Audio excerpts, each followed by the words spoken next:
The Scramble for Africa. During a period known as the Scramble for Africa from 1833 to 1914, 7 Western European powers invaded, annexed, and divided up most of Africa. This era, marked by intense competition among these countries, witnessed the colonization of nearly 90% of the continent, starting with only 10% of Africa under European control in 1870.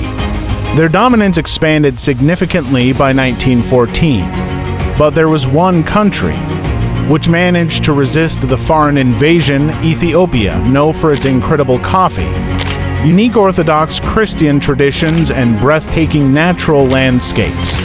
It also holds an interesting and beautiful history. If you guys want a full video on Ethiopian history, let us know in the comments section. Before we dive into our video, subscribe to HistoryScope for new and interesting videos on historical events and historical figures around the world.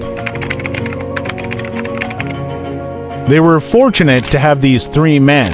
Firstly, these leaders are credited with securing Ethiopia's independence and advancing its modernization. Let's start with Emperor Theodore. During the 17th-18th century, Ethiopia was a feudal society, with powerful princes, warlords, and regional chiefs fighting each other for supremacy, defending their lands or expanding their realm, while the emperor was a figurehead who couldn't do much to stop them tearing the country apart. Since he didn't have an army of his own, think of it like Sengoku Jidai in Japan but set in Africa.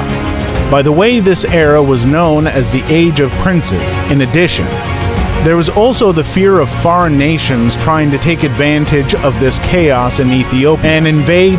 Example of such groups were Somali raiders, the Egyptian Soropan, especially the Italian, who were late in the colonization game. All this changed when our boy Theodore, a powerful warlord from a province named Quora, vied for the imperial throne and succeeded.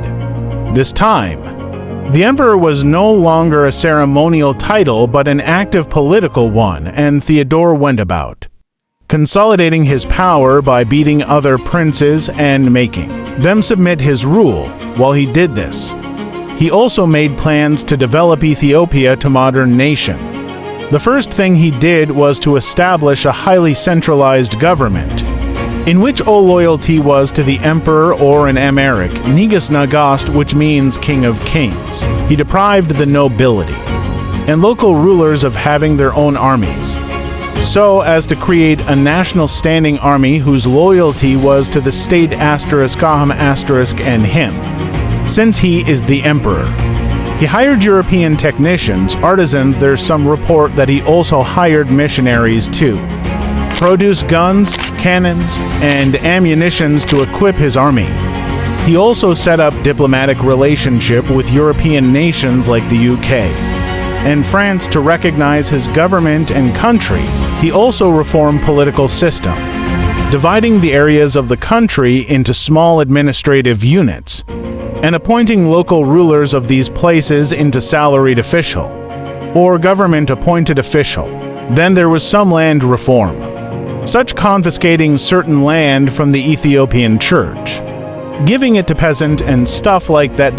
Also, apart from working on internal reforms, he also had grand ideas as well. He saw himself as a Christian crusader king, with a mission to wipe out Islam in Africa and create a crusade Christian empire.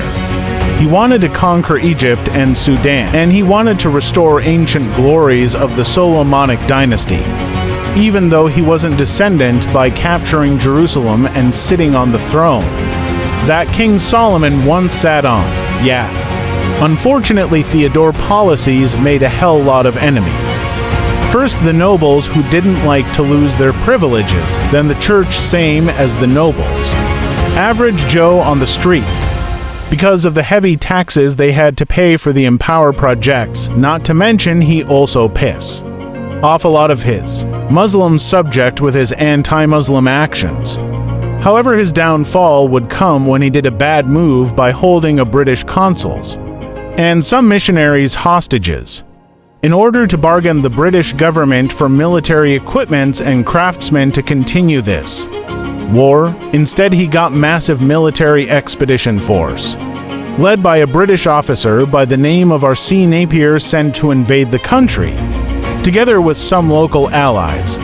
The British routed Emperor Tawadro's army, forcing him to flee his fortress at Magdala, where he committed suicide.